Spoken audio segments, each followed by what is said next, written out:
Hello, my Eggy peeps. Set two time, uh, Old Town Pub, Steamboat Springs, Colorado, April 14th. So if you saw set one review that I just did, should be up on YouTube now, then you know that this was already a really good show. Yes, I know, they're all good. They're all different. This one was good in its own way. But set two, let's get right to the song list. Um, we had Finding and Losing, and then there was a Spanish Moon, kind of a weave in and out of Spanish Moon, Day or Night, Spanish Moon, back into Finding and Losing. But let's talk about it. So, Finding and Losing opened up the second set. Super spongy keys, springy, spongy, walker, walker, walker sounds from Donnie over there. Um, at one point, I felt like I could hear Alex's tonsils whapping around back in the back of his throat back there, if he even has any, because he was really belting out the lyrics. Um, it was that song is like a three-part song. You know, they do this early part, then there's that interlude, and then they go back, and to make it into an even multi-more part song because they do other songs inside of it just makes it so exciting. Um, at one point during the song, Jake kind of put the neck of his guitar over into Donnie's kind of personal space over his keyboards, and it was very intimate. It was kind of cool to see. Jake was bending strings on that song, like up and down in one fluid motion. It was amazing to see. And then that weave of songs, it was Spanish Moon, Day or Night, Spanish Moon, Finding and Losing. Um, you could hear the drum heads at one point sounded like they were just going to give up. They were at their absolute limits. And then I noticed Alex threw a stick down and grabbed a new one. So I think he broke a stick in that song. And man, he was just, other people play, other opening acts play that drum set, and they hit it pretty hard. And Alex, of course, we all know hits it really hard. Last night he was absolutely trying to break those things. Um, it was at that point in the second set that I realized that my face hurt. My cheeks were actually a little bit sore because I had been just like, I've been between smiling and just squinting my face up and stuff when the jams were happening. My face was actually starting to hurt. Been a lot of years since I had that happen. My face hurts other people all the time, but it doesn't usually hurt me. Anyways, analogies. So I talked about in the first set review comparing these guys to other artists, and when I do that, I don't mean that they're trying to be that. And you can go back to that video and see what I was talking about. Now, when I was a kid, yeah, I'm an old boomer, and I'm going to talk about when I was a kid to you youngins a lot. Ah, crap. Uh,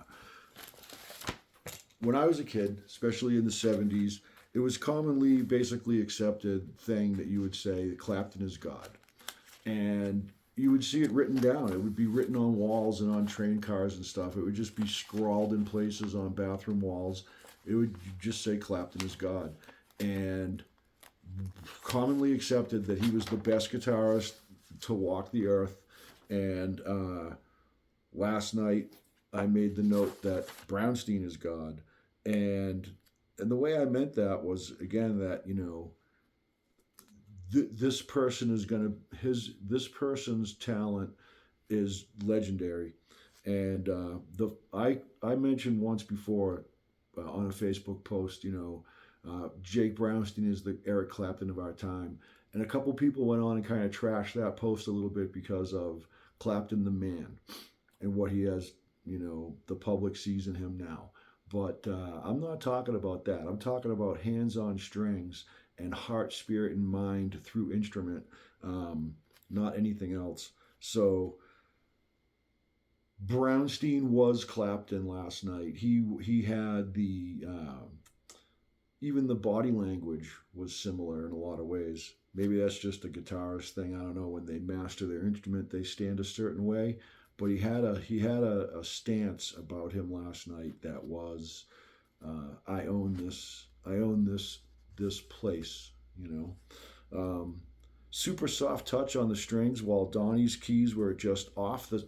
Donnie's key, he picked up his keyboard and he was holding it with one hand and he was banging on it and bashing on it and going wild, while Jake was just so softly making noises. It was so much fun to watch. Um, that song weaved in and out forever, and the crowd just was loving the hell out of it. Um, Again, that Clapton analogy is, I point to Jake a lot on these things, but all of the musicians up there on the stage were at world class levels last night, and Hux was the next song, and I call Hux a hard mover. It's kind of one of those. I'd have to like study it a little bit more to learn about music and stuff to really know why. But it seems like kind of a hard one to dance to. I don't know if it's the beats per minute or something like that. I don't know, but I do call it a hard mover. Um, Super sophisticated rhythm sections in that. At least they seem sophisticated to me. I don't know. A musician might go, "Oh, that's just an open chord or something." I don't know, but it seems so complex when you're listening to it and watching it.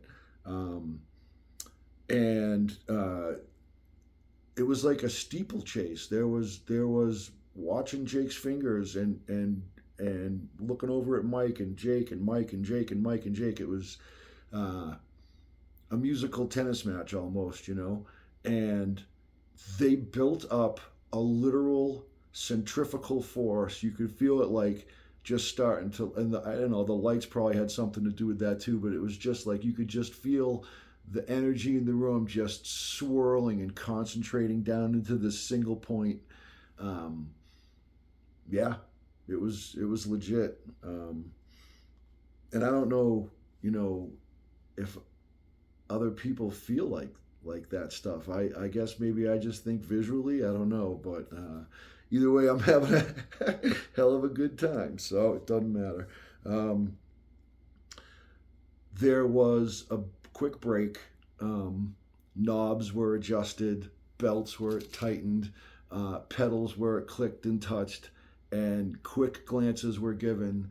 And then that stage absolutely exploded into a kaleidoscope, strawberry fields, 60s, 70s, just freaking Lucy in the Sky with Diamonds, uh, homesick alien, subterranean homesick alien, and um,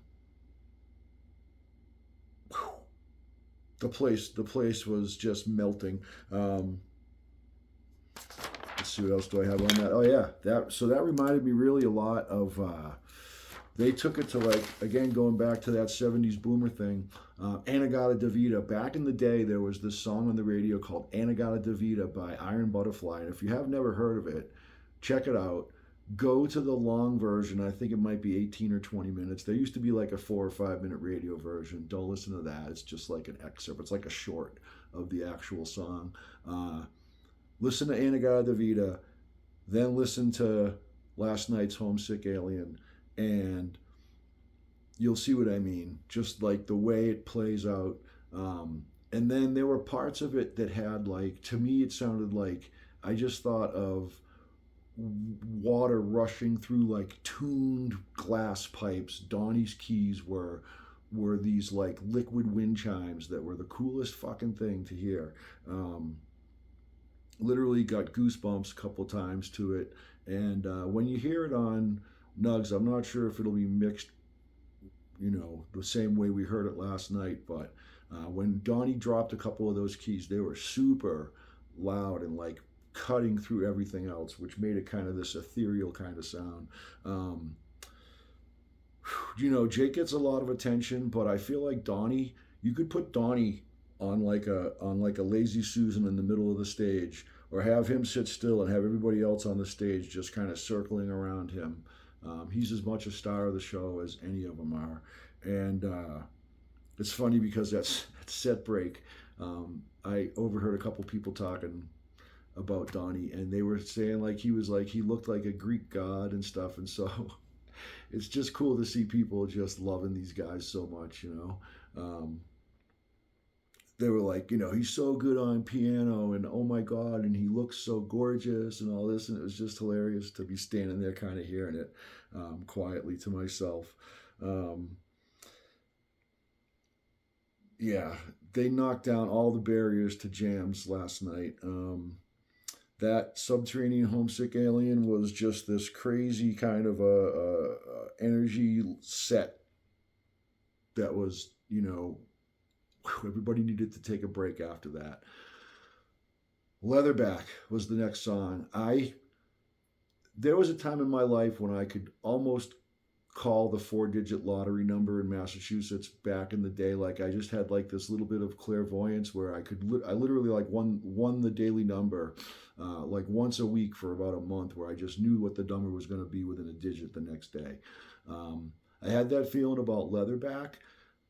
I know it's a song about, I think I know it's a song about love and about people that, you miss and stuff like that, and returning home and all. So I felt like that song was going to be played in this run. I thought maybe it would be a little bit later in the run, but we got it last night. A beautiful song. Like I said, I knew it was coming. It had this like Midwest kind of a vibe to it. Also, there were some really nice harmonies in it, and like I said, some things you just know. And I knew this was coming. I didn't know when, but I figured I'd see it before I went home. Quick note on that: the Durango show was canceled, and basically anybody that's been to any one of these shows can already go home um, satisfied, you know. So everything else is just a treat from here. So the Durango show being canceled is not, it's let me take that back. For anybody that this was their only show they were going to, an absolute heartbreaker. And for the guys, I'm sure an absolute heartbreaker. But for anybody that's seen one of the shows in this run, or heard one, or seen one on video or whatever, man, you got your slice. We're all pretty happy. This 11,000-foot elevation's got us a little out of breath, I must say. The encore was High Noon. Also a song that projects visuals for me of, just drug dealing, poverty, and stuff like that. And so that was a interesting song to hear up here. Donnie had like this Ray Manzarek quality to him. And again, comparing musicians, not comparing, saying that the quality of that composition was such that it can be held up against any of the best you've ever heard in your life. Yeah, and so those Manzarek keys, and then like Alex just ripping out this like typewriter sound out of his drums was so cool. And then that song is also seems like to me like a life or death song, and they put that into it. You'll hear it. You'll hear life or death in that song, in the jam part of it. So serious, just so serious. Really, really cool. And then they did. They only had a couple minutes left. I think they had 5 or 6 minutes before they had to go off stage, and they pulled off a nice, tight little short burritos. And let's see what I have written for that. Oh yeah, it was like Jake Strings had a pile up on the neck of his guitar. There was so much going on with that, bending and pushing and everything going on. It was really cool to see. And I was in like a post Jake awe after that. And I try not to put these guys on a pedestal. I know musicians that I've loved in the past didn't really like that, and I keep that in mind. But last night, I walked away just saying, wow, they're not normal, and neither am I after that. But the best thing about that song is the words, so it was a great way to end the night with those lyrics and everybody singing out loud. And if you don't know the words, go look them up. So with that, trying to keep this short again, 15 minutes in one set. Second set of Steamboat was so amazing. Old Town Pub. Peace out. Love you all. Talk to you next time.